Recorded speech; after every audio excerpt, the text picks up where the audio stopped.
Andreas, it's great to see you today. Thanks for having me. Andreas, you're an analyst at the Stockholm Center for Eastern European Studies.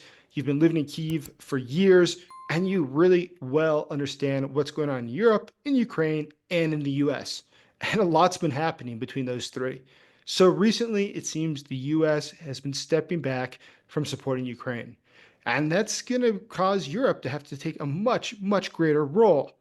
Do you think that Europe will come through with both the sort of military support that Ukraine needs, as well as financial aid that Ukraine requires at this point? I think the financial aspect may be the easier one because that can be pooled, and the European Union is a powerful, economically powerful entity, and can, I would think, mobilize the necessary money.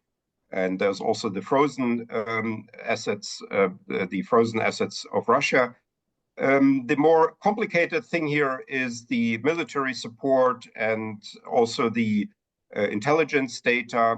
And here, this may be more of a challenge, and there Ukraine and the EU may need a sort of transition period in which still the US provides certain technologies, certain intelligence, and then only step by step Ukraine will be able to replace it. And Ukraine is doing that already. They just announced that they've developed a long-range cruise missile called Neptune that allegedly is already ready for operation, and that can actually partly replace some of the long-range weaponry that Ukraine has been receiving from abroad. So that is perhaps also a question more to a military technology expert how far this goes. But what I know from reading the commentaries on that this is going to be maybe the major challenge, how these critical technologies will be replaced, or how long the US will be still providing this kit that Ukraine needs. So that's interesting. The Europeans for a long time, namely France and others, have talked about sending soldiers to Ukraine to back the Ukrainians who are fighting back the Russian aggression. Do you think that's realistic, or is that just talk? I'm afraid it's more complicated because it could mean if there are land troops really deployed from NATO countries, that this could then escalate into a larger war. And these countries, France, Britain, and others, they, I guess, will have problems to get that through their parliaments, the agreement of their parliaments. I think the most realistic and most useful thing to do by Western militaries is to come back to the old idea of no-fly zones, or one no-fly zone over Ukraine, and to provide air support. In particular, in order to protect Ukrainian infrastructure from unmanned flying vehicles, from cruise missiles, drones, and missiles, and that will be then a huge support for Ukraine, because it then can basically use some of the equipment that it is now using to protect its cities, to move to the front line, or to move them to Kharkiv, to Dnipro, to Sumy, to Kherson, to those cities close to the front line or close to the Russian-Ukrainian border, and thereby then ease their fate. I don't see yet really troops coming in, and that will depend anyway only on a ceasefire, and the ceasefire is also perhaps still far away. As much as I wish it. I can imagine some troops perhaps standing in Western Ukraine, perhaps even in central Ukraine, but I guess they will not be providing direct support on the front line. Perhaps they could also ease the overall security situation in the rear, but I think the most important contribution here would be in the air. Indeed, the situation with the ceasefire seems pretty absurd that the United States now is negotiating with Russia, and it's not include the Europeans, though this is something that's obviously going to directly affect European security. More than that, if there's a need for peacekeepers, the Europeans aren't even being consulted as to what they're willing to do or not do. So it's the United States, who doesn't want to be involved anymore, dealing with the Russians, who are trying to invade Ukraine. And those who could guarantee a ceasefire, the Europeans, are not even involved. How do you see the situation? I guess it would depend then on the agreement. And what we have now is also a reversal of the situation that was there, let's say, 10 years ago, when Russia wanted exactly the opposite to happen. We had at the very beginning of the war in spring 2014 this so-called Geneva format, which I think was the best format. Ukraine, Russia, the EU, and the US, and there was then in April 2014 the Geneva Declaration or Geneva Statement, and then Russia insisted on switching to the so-called Normandy format, where it included Germany and France together with Ukraine and Russia. And now we have actually the reverse situation, that Europe is excluded and instead the US is brought in, which is obviously related to the change of administration. And I guess the whole thing functions so far because Ukraine feels still dependent on US support and has to play along with this. It's obviously not in the interest of Ukraine and also not in the interest of the European Union to go this way. But apparently in Kiev there's such a feeling that for the time being, at least, you have to play Trump's and Putin's game because the Ukrainians don't want to lose the US, the full, or at least keep some support from the US in the future for a, let's say, transition period. But Europe will, I think, be in a very difficult situation here. And Europe has now, of course, also a different claim to Ukraine because Ukraine is now an official candidate for the membership in the European Union and is supposed to start the accession talks this year. They will last probably several years, but by around 2030, actually these talks may then be finalized and Ukraine will become a member of the European Union. So there are very good grounds, many other good reasons for Europe to be involved here. So I don't think that will eventually function without the European Union. And we have indeed now a paradoxical situation that there is this strange interest of the US on the one side in these negotiations, but on the other side, parallel disinterest of the US in European affairs, including in the future of Ukraine. So, what does this all fundamentally mean for Ukrainian security? Let's imagine that a deal is not made with Russia, brokered by the United States, and Russia continues to do what the CIA said just a few days ago it thinks that Russia is trying to do, which is to capture Ukraine, and it has no intention of slowing down or stopping. But at this point, it'll be done without the assistance of the US going to Ukraine. It'll be purely dependent on Europe. Will Europe come through? Can it come through? I mean, you are American. You know the situation in the US better than me. But my feeling is that simply stopping all support from the US for Ukraine will not so easy be for the White House, because as far as I understand, the American public, American civil society, the American political parties, they are largely, not fully, but largely in favor of supporting Ukraine. And so I would hope that at least for a transition period, there would be still information, intelligence, and also weaponry and ammunition coming in. My understanding now is that Europe will have problems replacing in the current situation the US as a partner, and that will be indeed a difficult situation. But on the other hand, this whole scandal in the White House and the redirection of US foreign policy also had a positive effect. There's a new, as I see, a new feeling of unity in the European Union, and also a feeling of unity of Europe's fate and Ukraine's fate. And so what I read now, when you look, for instance, on the so-called white paper that the Commissioner for Defense, Kubilius, has just published for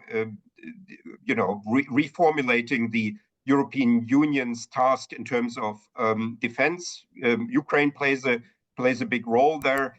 I also get from the German context that the support for Ukraine will be a major topic for the new government under Friedrich Merz. and in other governments too. In the national governments, you see a reorientation, a rethinking of European security, and this rethinking of European security, and that's good for Ukraine, includes Ukraine. And the Russian-Ukrainian war is seen now finally as something directly touching upon the security of the whole European continent. Sure. It seems that there's a lot of opportunities in the future. But right now, today, Ukraine's been cut off from a lot of the weapons it was getting from the US, as well as from financial support. It is getting the intelligence reports, again, after having lost Kursk to Russia, likely due to the fact that the Americans turn off the reports. But neither here nor there. Today, what can Ukraine expect to come from Europe? Not in 5 years, but in the next few weeks, as it needs more and more munitions. I think in the immediate future, this will be very difficult. And I think that is also the background that for the rhetoric of Zelensky, that is, he's basically, following the US lead, is trying to basically satisfy every suggestion from the White House, because he understands that, at least for the time being, he needs the US to continue at least the so far agreed upon support. And yes, the next weeks will be, and the next couple of months, I would even say, will be very difficult. But as time goes on, I think there will be a reorientation within Europe. I see a lot of movement there happening, but it needs time to get these plans and strategies to become actually material. So looking ahead, US-European relations are not doing so good right now. Where do you see that playing out? Do you think it's going to get better for any reason, or is it just going to continue to get worse?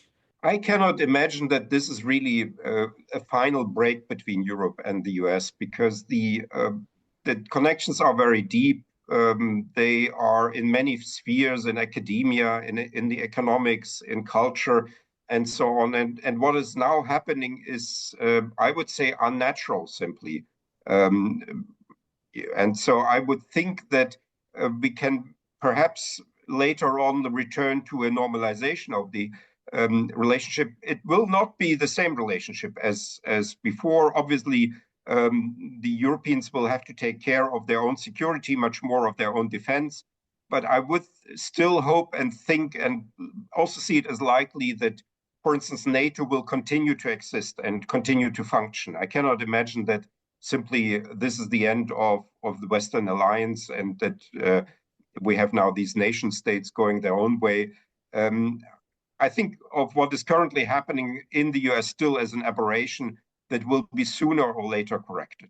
As General Ben Hodges has said, one of the key factors of what happens next in NATO is whether or not there are, one, nuclear weapons, and a credible threat that goes with those nuclear weapons, because nobody wants to invade a country that's nuclear power. So when we look at Ukraine, where do you look at how the situation developed to where it is today, that nuclear power Russia invaded it? I think at the end of the day, this nuclear aspect is actually the central one of this entire war, because everybody in this war is behaving because of the simple fact that Russia has nuclear weapons and Ukraine does not have nuclear weapons. And the big scandal about that this is actually a situation that is legitimized and regulated by international law, by the Nuclear Non-Proliferation Treaty. And Russia is a so-called depository state of the Nuclear Non-Proliferation Treaty. It's an official nuclear weapon state under the non-proliferation regime, and it's using this special status that it has to take away territories from a country that is also a signatory of the Nuclear Non-Proliferation Treaty, alas, as a non-nuclear weapon state. And that's puts the whole logic of the non-proliferation regime on its head, because it basically gives the nuclear weapon states this advantage. And China has already also, as official nuclear weapon state, supported Russia in this war. Now the US also, as an official nuclear weapon state, as under the NPT, seems to be at least partly supporting Russia, for instance, diplomatically in the United Nations. And also another nuclear-armed state outside the NPT, the Non-Proliferation Treaty, North Korea, is also participating directly in this war with weaponry and even with troops. And this puts the whole non-proliferation regime under threat, and it basically touches upon the basics of world security, not just East European or European security, but indeed world security, because the suggestion will be then if Russia somehow comes out as a winner and Ukraine somehow is a loser from this war, that you should get weapons, because with nuclear weapons, all countries need actually weaponry, perhaps weapons of mass destruction, if not nuclear, then perhaps biological or chemical, because you cannot rely on international organizations, international law, and international solidarity anymore. So I think that is also the large issue that I think will be driving, at the end of the day, the support for Ukraine. It's simply these larger concerns about world security and the international order. So it's in everybody's interest, actually, in a way, that Ukraine wins this war as a non-nuclear weapon state, because that will then basically save the non-proliferation regime, which is central for world security. So, what do you think is the likelihood that a European country would extend its nuclear shield to Ukraine in the case that there's a ceasefire? I don't see that happening, but I'm not sure that is actually necessary. I would think that if Ukraine is strong enough in conventional terms, that should be good enough. And Ukraine is already rather strong. It has defended itself now for 11 years and for 3 years in this intense war against Russia. And I don't think Ukraine can now hope for some sort of nuclear protection, either creating itself a nuclear weapon or getting a nuclear umbrella from another country. But that is not necessary. I think what Ukraine needs is more and better conventional weaponry, and then it will be able to drive out the Russians from Ukrainian territory. So, looking ahead, what do you think in the next few months will be the biggest things that we can expect to see happening in Ukraine or within Europe that will affect Ukraine? Well, that is a good question. I think perhaps the most important immediate question will be how the German government is going to shape in the next weeks, and how then the many good intentions that we've heard from the new likely Chancellor Friedrich Merz will then actually be implemented, and whether he can really deliver what he has spoken about. That is, for me, a central issue. And also what is happening within the European Union, because there's also a lot of talk about help for Ukraine.